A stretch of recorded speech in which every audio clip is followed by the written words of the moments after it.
저는 30대 후반 여성입니다. 긴 세월을 산 것은 아니지만 인생 그거 아무것도 아니구나 그런 생각이 듭니다. 얼마 전에 우리 집에 일하는 분을 새로 고용했어요. 남편과 저는 맞벌이를 하기에 살림을 할 시간이 많이 부족해요. 남편은 대기업 직원인데 하루 종일 정말 바쁘거든요. 그리고 저는 우리 아버지가 운영하는 회사를 다니고 있어요. 그렇게 큰 회사는 아니지만 우리 아버지가 열심히 일궈온 소중한 곳이에요. 저도 그 안에서 나름 직책을 가지고 일을 하기 때문에 하루하루가 바쁠 수밖에 없어요. 그런 이유로 아들은 친정엄마가 돌봐주고 있고요. 그리고 살림해주는 이모님이 일주일에 3, 4일 정도 와서 봐주고 있고요. 친구들을 보면 집안일 안 한다고 서로 싸운다는데 우리는 그런 문제를 그냥 그렇게 해결하기로 협의를 봤어요. 차라리 그 시간에 아들과 더 놀아주자 그런 마음이 더 컸거든요. 그렇게 우리는 잘 지내고 있었는데 어느 날 저기 미안한데 내가 몸이 안 좋아서 일을 더 못할 것 같아요. 무릎이 계속 안 좋아져서 수술을 해야 한다고 하네요. 참 잘해줬는데 미안해서 어쩌죠? 살림을 도와주시는 이모님이 미안한 표정으로 말을 했어요. 그러고 보니 이모님이 연세가 꽤 많았던 것을 제가 잊고 있었네요. 이모님은 음식도 잘하시고 모든 것을 정말 잘하셔서 우리 부부가 많이 좋아했었거든요. 그런 이모님을 보며 어떡해요? 수술할 정도면 심각한 거 아니에요? 제가 걱정스러운 듯이 물었어요. 아니에요. 인공관절 그거 하면 금방 좋아진다고 하니까 괜찮을 거예요. 이모님은 정말 미안하다는 듯이 몇 번이나 사과를 했어요. 그동안 집안일을 도와주는 이모님들을 많이 봐왔지만 이모님만큼 열심히 해주는 분은 없었거든요. 연세가 꽤 있었음에도 불구하고 저에게 절대 반말을 사용하지도 않았고 꼭 존댓말을 사용할 정도로 예의도 발랐고요. 우리 입장에서는 정말 아쉬울 수밖에 없었어요. 하지만 아프시다는 걸 어쩌겠습니까? 그런 이모님을 보며 이모님, 그럼 우리가 수술 잘하는 병원 좀 알아봐 드릴까요? 그동안 너무 잘해주셔서 제가 이모님께 물어봤어요. 아닙니다. 괜찮습니다. 우리 아들이 병원을 다 예약해놨더라고요. 일도 그만하라고 난리를 쳐서 다 나아도 이제 못할 것 같아요. 이모님 활짝 웃으며 말을 했는데 이모님은 아들 얘기만 나오면 입술이 저절로 올라간답니다. 이모님의 아들은 힘든 환경 속에서 공부도 잘했고 회사도 대기업에 다니고 있거든요. 거기다가 효심은 또 얼마나 좋은지 이모님에게 그렇게 잘할 수가 없다고 해요. 그런 이모님에게 네, 그렇긴 하네요. 아드님이 어련히 알아서 잘했을까요? 제가 그런 아들을 칭찬하자 이모님은 그저 좋아서 어쩔 줄을 몰라 합니다. 그런 이모님이 그만두시고 다시 전문업체에 의뢰를 했고 한 일주일쯤 지나서 아주머니 한 분이 면접을 보겠다며 오셨어요. 면접이라고 해봤자 그냥 통성명 정도 하는 정도였지만 말이죠. 그리고 얼마 후 우리 집으로 새로 일을 하시게 될 분이 인사를 왔는데 집에 들어서던 그분을 보는데 어딘지 모르게 낯이 익었어요. 마치 어디선가 본 듯한 그런 얼굴이었어요. 그런데 아무리 생각해도 기억이 안 났어요. 대화를 해보니 그전 이모님과는 모든 것이 너무나 달랐어요. 말투와 행동하는 것조차도 썩 마음에 들지가 않았거든요. 그래서 그분에게 죄송한데 저희 집과는 조금 안 맞는 것 같은데 다른 집을 알아봐 주시겠어요? 라고 제가 말을 했는데요. 그런 제 말에 그분이 갑자기 제가 뭘 잘못한 게 있나요? 그렇다면 죄송합니다. 제가 인상은 이래도 일은 정말 잘합니다. 그러니까 저 일 좀 하게 해주세요. 그분이 저에게 부탁을 했지만 그분에게 몇 번이나 거절 의사를 표시했어요. 제가 일하는 분을 몇 분 만나봤는데 서로 맞지 않으면 굉장히 불편하더라고요. 하지만 그분은 계속해서 저에게 열심히 하겠습니다. 제발 부탁 좀 드릴게요. 거의 빌다시피 했어요. 그리고 마음이 약했던 저는 이렇게까지 하시면 제가 뭐라 할 말이 없네요. 알겠어요. 그럼 앞으로 잘 부탁드릴게요. 라며 제가 마지못해 허락을 했어요. 그런 제 말에 그분이 어찌나 고마워하던지 오히려 제가 미안할 정도였는데요. 그런데 저는 그분에게 그다지 마음이 가진 않았어요. 이 첫인상이라는 것이 꽤 오래 가거든요. 그래서였는지 저는 그분이 참 불편했어요. 하지만 저는 한참 후에야 그분이 왜 그리도 마음에 들지 않았는지 알게 되었어요. 이게 말이죠. 사람의 기억이라는 것은 참 대단한 것이더라고요. 특히 정말 안 좋은 사람에 대한 기억은 잘 잊혀지지가 않더라고요. 설령 그 사람이 얼굴이 많이 바뀌었다고 해도 그 사람에게서 풍겨오는 이미지나 품성까지 바뀌지는 않았을 테니까요. 맞습니다. 저는 그때 그분을 채용하지 말았어야 했어요. 그분과 저는 악연으로 묶여있던 사람들이었으니까요. 단지 서로를 한눈에 알아보지 못했을 뿐이고 말이죠. 그 사람과 저의 인연은 거의 20년 전쯤으로 거슬러 올라갑니다. 저는 대학을 졸업하고 남자친구와 함께 유학을 가기로 했었어요. 그때 당시 아빠 회사가 잘 운영되고 있었고 제가 우리 집의 외동딸이었기 때문에 나중에 회사 운영을 하려면 조금 더 넓은 곳에서 공부를 해야 한다며 아빠가 유학을 가라고 했어요. 하지만 그때 당시 만나던 남자친구가 있었고 그 남자친구를 두고 못 가겠다고 아빠와 말다툼을 하게 되었어요. 그러다가 결국 아빠가 두 손 두 발을 다 들었고 남자친구를 집에 초대했어요. 아빠는 남자친구가 어떤 사람인지 확인을 하려고 했겠죠. 그렇게 남자친구가 우리 집에 와서 우리 부모님을 여러 번 만났고 남자친구 집안이 딱히 잘 살지는 않지만 사람이 나빠 보이지는 않는다며 아빠가 둘이 같이 유학을 가면 어떻겠냐며 제안을 했어요. 그 말에 남자친구가 좋아한 것은 말할 것도 없고 말이죠. 남자친구 부모님도 정말 좋아했어요. 그때 당시 유학 가서 쓰는 학비와 상당한 것을 우리 아빠가 해주기로 했었거든요. 사실 남자친구 입장에서는 굉장히 좋은 조건이었고 남자친구 부모님들도 저를 공주 떠받들듯이 그렇게 잘할 수가 없었어요. 그때가 남자친구와 제가 대학 3학년 때였으니까 졸업을 하면 곧장 유학길에 오를 생각이었어요. 하지만 얼마 후 저는 남자친구 가족들이 얼마나 가식적인지 알게 되었어요. 그렇게 잘 나가던 우리 아빠 사업이 제가 졸업을 하던 그 해부터 기울기 시작했어요. 그러면서 점점 안 좋아져 갔는데 그로 인해 우리의 유학도 포기해야 했어요. 아빠 사업이 그 지경인데 유학을 갈 수 있는 환경이 아니었거든요. 그리고 제가 저기 우리 유학 못 갈 것 같아. 남자친구에게 어렵게 말을 꺼냈어요.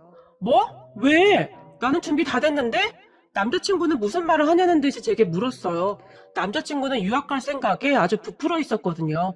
그런 남자친구에게 우리 아빠 사업이 좀 잘못된 것 같아. 지금 많이 힘들어져서 유학 못 갈 것 같아. 제가 눈물까지 글썽이며 말을 했고, 뭐? 니네 아빠 사업 엄청 잘 나가잖아. 그런데 어떻게 하루아침에 그렇게 될 수가 있어? 네가 잘못 알고 있는 거 아니야? 남자친구가 놀라서 물었어요.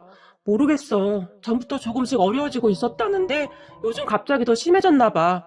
나도 지금껏 이런 일은 처음이라 적응이 안 돼. 제가 결국 눈물까지 흘리며 말을 했어요. 그럼 우리 유학은 어떻게? 우리 엄마가 여기저기 유학한다고 다 자랑하고 다녔는데 미치겠네. 남자친구가 짜증 섞인 투로 말을 했어요. 어쩔 수 없지 뭐. 나중에 사업 나아지면 그때 가야지. 제가 그런 남자친구에게 힘겹게 말을 했는데요.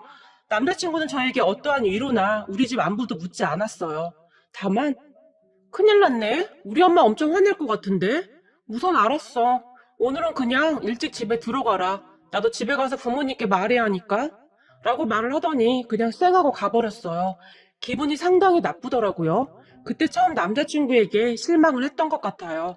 그동안 제가 생각하던 사람이 아닐지도 모른다는 그런 생각이 들기 시작했거든요. 그런데 어느 순간부터 남자친구와 연락이 잘 되지 않았는데요. 가끔 남자친구와 통화가 되면 첫마디가 요즘 너네 아빠 사업은 어때? 좀 좋아졌어? 라고 묻다가는 아니, 계속 그렇지 뭐. 야, 나 바쁘니까 잠깐 끊어. 라고 전화를 끊어버리고는 다시 한참 동안 연락이 되지 않았어요. 그때 당시 사업 때문에 부모님도 힘겨운 시간이었고 저도 참 힘든 시간이었는데 남자친구까지 그렇게 행동을 하니까 그렇게 서러울 수가 없더라고요. 그 뒤에도 남자친구는 한참 만에 연락을 해서는 우리 아빠 사업에 대해서만 물어왔고 제 대답이 신통치 않자 그냥 전화를 끊는 일이 반복되었어요. 그때 바로 눈치채고 끝냈어야 했는데 저도 그런 일을 처음 겪어본지라 아무래도 제정신이 아니었던 것 같아요. 그러다 어느 날 남자친구가 너무 연락이 되지 않는 것 같아서 남자친구 집에 찾아갔어요. 집에는 남자친구 엄마만이 있었는데 저를 보자마자 깜짝 놀라는 듯 했어요. 하지만 평소에 저를 정말 많이 예뻐해 주셨기에 어머님 안녕하세요? 잘 지내셨어요? 제가 반갑게 인사를 했어요. 그런데 남자친구 엄마의 표정은 싸늘하다 못해 사납게 구겨졌는데요. 네가 여기는 웬일이냐? 라며 저에게 쏘아붙였어요. 그런 남자친구 엄마를 보며 어머님 무슨 일 있으세요? 제가 당황한 채 물었고 우리 소우 집에 없는데 무슨 일이니? 그게 아니라 요즘 수호 씨가 연락이 잘 안 돼서요. 눈치가 이렇게 없어서야. 연락이 안 되면 그런 줄 알아야지. 여기가 어디라고 찾아와 찾아오길. 남자친구 엄마가 혼잣말을 하듯이 말을 했는데 마치 제가 듣기를 바란다는 듯이 큰 목소리로 말을 했어요.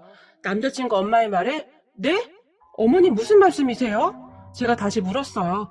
그리고 문 밖에서 시끄럽다고 생각이 되었던지 우선 안으로 들어오거라. 동네방네 시끄럽잖니? 라며 짜증을 냈어요. 그렇게 제가 안으로 들어갔는데요. 소파를 가리키며 앉아라. 근데 딱히 먹을 게 없는데 물이라도 한 잔 주랴? 라고 물었어요. 네, 저는 괜찮아요. 제가 눈치를 보며 말을 했는데요. 저는 그때 그곳을 당장 뛰쳐나왔어야 했어요. 지금 생각해보니 눈치가 없긴 없었네요. 그렇게 물을 가지고 온 남자친구 엄마가 제 앞에 물을 한 잔 내려놓고 당신 앞에도 한 잔 내려놓더니 자리에 앉았어요. 그래, 무슨 일이니? 수호 씨가 연락이 계속 안 돼서요. 너는 그렇게 눈치가 없어서 어떡하니? 연락이 안 되면 남자 마음이 떠난 줄 알고 눈치를 채야지. 그걸 모르고 있어? 공주처럼 자라서 네가 아직도 공주인 줄 착각하나 본데 니네 아버지 회사 망했다며.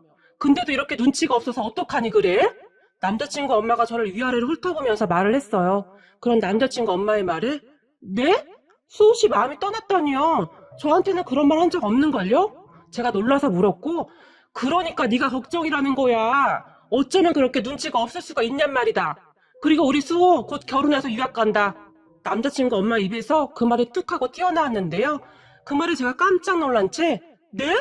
결혼이라니요? 라고 물었어요. 얼마 전에 선 봤는데 그쪽 집에서 우리 수호를 아주 마음에 들어해서 그렇게 됐다. 그쪽 집안에서 딸을 유학 보내야 한다고 해서 결혼도 서두르게 됐다. 라고 말을 했고 그 말에 제가 혼비백산한 채 벌떡 일어났는데요. 남자친구 엄마가 그런 저를 억지로 다시 앉히고는 너 잘 들어? 니네 집 쫄딱 망했는데 우리 수호 그런 집에 못 보낸다. 아직 젊은데 생고생 시킬 일이니? 네가 서운해할 필요도 없어. 사람이라면 당연한 거 아니겠니? 빠른 길 두고 왜 힘들게 빙빙 돌아가겠니? 그러니까 그렇게 알고 너도 빨리 맘 정리하거라. 남자친구 엄마가 마치 저에게 경고라도 하듯이 말을 했어요. 저기 제가 우선 수호 씨 만나서 얘기를 들어봐야 할 것 같아요. 우리 아직 헤어지지도 않았어요. 뭔가 잘못된 것 같아요. 라면 제가 다시 벌떡 일어났는데요. 그 순간 남자친구 엄마가 앞에 있던 물컵을 들더니 제 얼굴에 확 끼얹어 버렸어요. 그리고는 너 지금까지 내 말 못 들었어? 우리 수호 결혼한다고. 그러니까 앞으로 우리 수호 앞에 나타날 생각도 하지 마. 그러기만 해봐. 내가 너 아주 가만 안 둘 거야. 집안도 쫄딱 망한 게 어디서 재수없게 날뛰어 날뛰긴. 이러면 소리를 질렀어요. 남자친구 엄마에게 물벼락을 맞으니 순간 정신이 번쩍 들더라고요. 살면서 물벼락을 맞은 게 그때가 처음이자 마지막이었으니까요. 다시 한번 말하지만 너 앞으로 절대 우리 수호 앞에 나타날 생각도 하지 마. 그쪽 집안에서 알아봤자 좋을 게 하나도 없지 않니? 명심하거라. 남자친구 엄마는 다시 한번 저에게 경고를 했어요. 그렇게 물벼락을 맞고 그 집을 나서는데 눈물도 나지 않았어요. 사실 그때 이후로 저는 조금 더 강해졌던 것 같아요. 그동안 부모님 품에 쌓여서 세상 물정 모르고 살았는데 세상이 어떤 곳인지를 똑바로 알게 되었거든요. 그리고 저는 남자친구와 그렇게 헤어졌어요. 제가 남자친구 집에 왔다 갔다 하는 말을 분명히 들었을 텐데도 남자친구는 전화 한 통 없었거든요. 그리고 소문에 의하면 남자친구는 곧 결혼을 하고 유학을 떠났다고 했어요. 어느 날 친한 친구가 야, 박진주, 너 수호 소식 들었어? 진짜 나쁜 인간이네? 인간이 어떻게 너한테 이럴 수가 있냐? 진짜 개차반 같은 인간이네? 내가 다 열받는다. 니네 아빠 사업 그렇게 하면 안 됐어도 라고 말을 하던 친구가 순간 말을 멈췄는데요. 그러게 우리 아빠 사업 이렇게 되니까 그냥 배신해버리네. 제가 억지 웃음을 지으며 말을 했어요. 그런 제 말에 아 미안. 이놈의 입을 그냥 어떻게 하던지 해야지. 진짜 미안해. 아니야. 다 사실인걸 뭐. 진주야 그런데 어쩌면 잘된 일이다. 너 생각해봐. 그런 놈인 줄 모르고 결혼했어봐. 끔찍하지 않냐? 그러니까 다행으로 생각해. 우리 엄마는 오히려 하늘이 도왔다고 하시더라. 진짜 너처럼 착한 애한테 그런 인간이 떨어져 나가서 라며 저를 위로해줬어요. 그런 친구 말이 영 틀린 말은 아니었으니까요. 그런 인간인 줄도 모르고 결혼했다면 인생이 더 꼬이지 않았을까 하는 생각을 하긴 했거든요. 그런데 아빠 회사가 한참 자금난으로 하청업체에 대금을 지급하지 못해서 안절부절 못하고 있을 때쯤 어느 날 하청업체 사장님들께서 모두 같이 아빠 회사에 오셨다고 했어요. 박 사장, 우리가 알고 지낸 세월이 벌써 몇 년째인가? 우리 옛날 공장 어려울 때 박 사장이 그렇게 도와주지 않았다면 우리가 이만큼 성공했겠나? 우리도 십시일반으로 작은 문제부터 도울 테니까 너무 상심하지 말고 다시 회사를 일으켜보세. 라고 말을 했다고 하는데 아빠는 그 자리에서 그렇게 눈물을 흘렸다고 했어요. 그 이후 아빠는 자금난 해결을 위해 백방으로 뛰어다녔고 할아버지가 가지고 있는 부동산을 정리해서 힘을 보태주셨어요. 그리고 예전만큼은 아니겠지만 간신히 회사가 정상적으로 운영이 되었고 큰 고비를 넘긴 아빠는 이제는 됐다. 우리 가족들 그동안 고생 많았다. 라며 다시 한번 눈물을 흘렸어요. 그리고 아빠 회사 직원들을 일일이 만나서 안아주며 그동안 같이 고생해준 것에 대한 감사 인사를 했고요. 그리고 그때 아빠를 도와준 하청업체 사장님들께 일일이 손편지를 써서 감사 인사를 전했어요. 만약 그때 잘못되었다면 온 집안이 끝장났을 텐데 가족들도 모두 아빠가 해낼 수 있다고 믿고 있었던 것 같아요. 그렇게 아빠 회사는 다시 점점 좋아졌고 우리 가족 모두 얼마나 울었는지 모르겠습니다. 저는 살면서 그런 경험이 처음이었기에 정말 무서웠거든요. 그래서 사업이라는 것이 아무나 하는 게 아니라는 것을 그때 처음 알기도 했어요. 생각해보면 그 시기에 참 많은 일들을 겪었네요. 그런데 정말 다행이었던 것은 그때 그렇게 남자친구와 헤어지고 나서 아빠 사업이 한참 어려울 시기에 지금의 남편을 만나게 되었어요. 친구 결혼식장에 갔다가 그곳에서 만났는데 결혼식이 끝나고 서로 힘든 집안 환경 이야기를 하다가 가까워졌고 그러다 보니 서로에게 마음이 가게 되었어요. 시어머니도 정말 좋은 분이신데 우리 집 형편이 안 좋아졌다는 말을 듣고는 우리 집도 뭐 잘 사는 것도 아니고 괜찮다. 나는 오히려 잘 사는 집 사람보다 평범한 사람이 좋다. 괜히 이것저것 따지긴 하고 딱질색이야 라고 말을 하기도 했으니까요. 그래서 나중에 우리 아빠 회사가 다시 잘 되었다는 말을 어떻게 꺼내야 할지 고민을 하기까지 했어요. 그러다가 제가 어렵게 말을 꺼냈는데 일을 어쩌니? 우리 집은 가진 게 별로 없는데 걱정이 태산이구나 라며 시어머니가 한숨까지 쉬셨거든요. 그냥 너무 순박한 분이세요. 물론 지금도 그렇고요. 정말 낡은 아파트에 사시는데 우리가 집을 따로 마련해드린다고 해도 내가 이룬 게 아닌데 그냥 막 받을 수는 없다 라며 딱 잘라 말을 하기도 하셨어요. 정말 대쪽 같은 분이세요. 우리 부모님도 그런 시어머니를 많이 존중해 주시는 편이고요. 남편도 그런 시어머니 밑에서 자라서 그런지 정말 바르게 잘 자랐어요. 우리 부모님은 그때 전 남친과 헤어진 건 천운이었다며 우리 남편에게 그렇게 잘할 수가 없어요. 우리는 그렇게 정말 행복한 시간이었는데요. 그런데 어느 날 평소보다 조금 일찍 퇴근을 해서 집에 갔는데 그날 그 사람을 보면서 그 끔찍한 기억들이 다시 떠올랐어요. 도우미 이모님이 누군가 통화를 하고 있었는데 이번에는 봉 잡았어. 이 집 옆편네가 사람이 맹해서 그냥 대충 해도 별말도 안 해. 그냥 돈만 많아서 세상 물정 하나도 모르는 거지. 어쨌든 돈 좀 빌려줘봐. 당장 급해서 그래. 라고 말을 하더니 상대방이 돈이 없다고 했던지 내가 우리 수호만 그리 되지 않았어도 이렇게 안 사는데 라는 말을 했어요. 그 말을 듣는 순간 정신이 번쩍 들더라고요. 그리고 도우미 이모님을 처음 뵀던 그날 낯이 많이 익었던 이유를 알게 되었어요. 전에 저에게 물벼락을 내리쳤던 그 전남친 엄마였던 것이죠. 그래서 제가 왜 몰라봤을까 하고 한참을 생각해봤는데요. 세월도 세월이었지만 도대체 그동안 살면서 무슨 일이 있었던 것인지 얼굴이 엉망이더라고요. 그랬으니 제가 한눈에 알아보지 못했던 것이겠죠. 그 사람은 삶이 평탄치 못하니 제정신이 아닌 듯 해보였어요. 하긴 자식이 그렇게 되었다는데 어떻게 제정신일 수가 있겠어요? 그때 제가 본 그 사람의 눈동자는 반쯤 풀려 있었거든요. 그 사람은 그렇게 제가 온 줄도 모르고 계속 통화를 하고 있었어요. 우리 수호가 그때 그렇게 사고만 안 났어도 지금 떵떵거리고 살 텐데 라며 울먹이기도 했어요. 그렇게 제가 주방으로 걸어갔는데요. 그 사람이 전화를 끊더니 오늘은 왜 이렇게 빨리 오셨어요? 깜짝 놀라서 물었어요. 그 말에 제가 식탁을 봤는데 식탁 위에 맥주캔에 과자에 엉망이더라고요. 맥주캔은 몇 개나 마셨는지 얼굴에 취기가 가득했고 말이죠. 그 사람을 보며 평소에도 이랬던 거예요? 하루 종일? 제가 조용히 말을 했어요. 그런 제 말에 아니에요, 아니에요. 오늘 처음 마신 거예요. 제가 속이 좀 상한 일이 있어서요. 놀라서 말을 했어요. 됐으니까 내일부터 오지 마세요. 제가 단호하게 말을 했고 사모님 왜 이러세요? 딱 한 번 실수잖아요? 라고 말을 하는데 이미 혀가 꼬일 대로 꼬여서 발음도 정확하지 않더라고요. 됐으니까 그만 나가보세요. 제가 딱 잘라서 말을 했지만 에이 더러워서 진짜 돈만 많으면 다야? 나보다 한참 어린 거지 어디서 꼬박꼬박 말대꾸야? 저에게 소리까지 질렀어요. 천상은 변하지 않는다고 하는 행동은 그대로더라고요. 저는 그저 기가 막혀서 됐으니까 이만 나가시죠. 제가 화까지 내면서 말을 했어요. 하지만 그 사람은 당신 너무 그렇게 잘난 척 하지 마. 인생 어떻게 될지는 아무도 모르는 거거든. 우리 수호도 잘 나가던 사람이었어. 그런데 하루아침에 황천길로 갔다 이거야. 그러니까 당신도 남편 믿고 너무 까불지 마. 누가 알아? 당신 남편이 그렇게 되지 말라는 법이 없단 말이야. 남편 덕에 이렇게 사는 주제에 어디서 큰 소리야? 라며 헛구부러진 소리로 말을 했어요.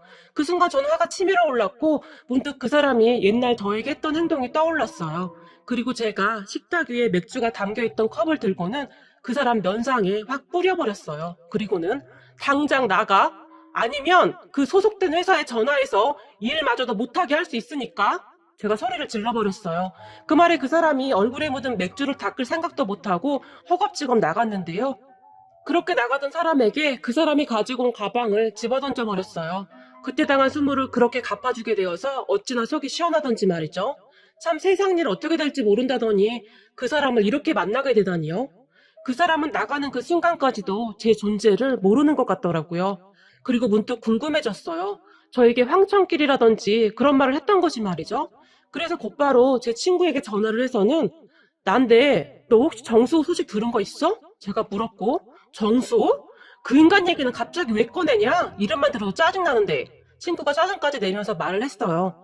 너 그 인간 소식 좀 소스만 좀 해줘봐. 갑자기 궁금해지네? 근데 갑자기 왜? 소식 확인하고 나한테 다시 전화하면 내가 설명해줄게. 라고 친구에게 말을 했고 그렇게 몇 시간 뒤 친구에게 전화가 왔는데요. 친구는 놀랄만한 사실을 전해왔어요. 진주야, 너 놀라지 마라. 정수호 이 세상 사람이 아니래. 뭐? 그게 무슨 말이야? 교통사고로 그렇게 됐다는데 말도 마라. 그 집안 초토화됐대. 무슨 말이야 그게? 그때 부잣집 딸이랑 결혼하지 않았어? 제가 놀라서 물었는데 친구의 입에서는 정수 그때 유학 가서 뭐 파티인가? 뭔가 갔다가 사고 났다는데 그 자리에서 그냥 저 세상으로 갔대. 근데 친구들이 쉬쉬하는데 다들 음주운전 아니었겠냐 그러던데? 와 이게 웬일이라니 진짜? 무슨 이런 일이 다 있냐? 친구는 정말 놀랐다는 듯이 말을 했어요. 사람 일 한치 앞을 모른다더니 인생 참 모르는 일이네요. 그렇게 얼마 후 남편이 퇴근을 했고 도우미 이모님을 다시 구하겠다고 둘이서 저녁 식사를 했는데요. 그날 제 얼굴에 물을 끼얹어 버리며 막말을 하던 전 남친 엄마의 얼굴이 다시 떠올라서 씁쓸하기만 하네요.